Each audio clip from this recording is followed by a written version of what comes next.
Not a lot of people know about female genital mutilation, FGM, or female genital cutting, FGC. Do you? I myself wasn't aware of this just a few weeks ago when the topic of discussion was brought to our table in one of my class, Gender and Society. After a quick lecture we had that day, I just knew I had to dive deeper into knowing and understanding more about this issue.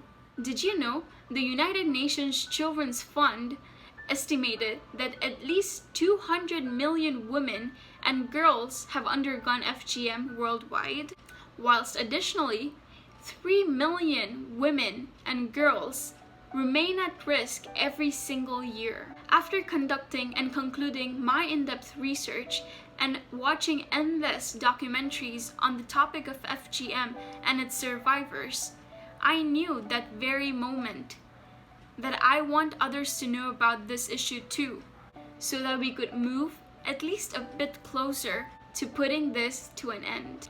What does FGM mean anyways? According to the World Health Organization, female genital mutilation is known as a partial or total removal of the female external genitalia or other injuries such as scraping, sewing, or cauterizing of the female genital organ for non-medical reasons. This is done when she's just a child or entering puberty. It has been practiced in Western, Eastern, and Northeastern regions in Africa and some countries in Middle East and Asia.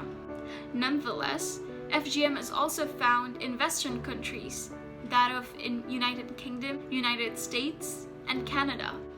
Unlike male circumcision, which at least stops the transmission of HIV, FGM does not provide any health benefit whatsoever, but rather causes long-term serious risks, not only for women's health, which include chronic infection and pain, menstrual problems, and complications in childbirth, but also their psychological health.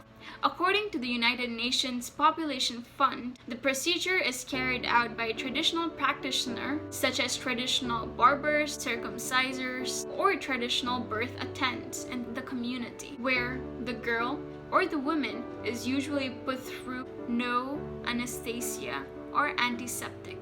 FGM has been practiced from generations to generations based on cultural belief and social norms in the community. This is the main reason why eradicating it turns so tough.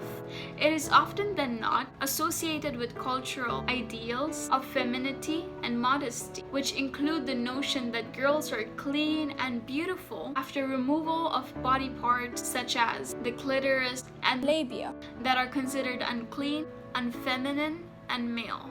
In some communities, FGM is considered as a girl's initiation to womanhood and marriage, whilst in others, it is believed to ensure premarital virginity and marital fidelity. And not to mention, FGM has been recognized and criticized to be a violation of women's basic human right in international community. But what persists this, aside from cultural and traditionals held? Number 1, education. Women without education are more likely to undergo FGM than the women with highest level of education. In Kenya, for example, there is a sharp contrast in prevalence in FGM between women without education and women with highest level of education, 58% and 9% respectively. 2, residents. Women in rural areas are more likely to undergo FGM than the ones in urban areas in most countries, according to data.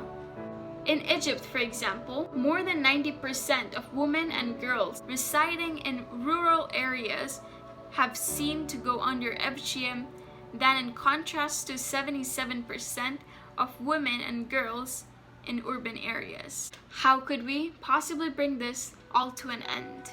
Number 1, community involvement. Learning about this issue just like you and I are right now is already a step forward to this. Number 2, educate girls of their rights to decide what happens to their body. Number 3, change traditions with support of older generations. Number 4, Speak out about the risks and realities of FGM. And number 5, keep pushing for FGM to be banned. Just like the saying goes, it takes a village to raise a child. I ask you to join me in this fight to help enlighten people around us about this issue and help change perspectives in order to end FGM. Say no to FGM.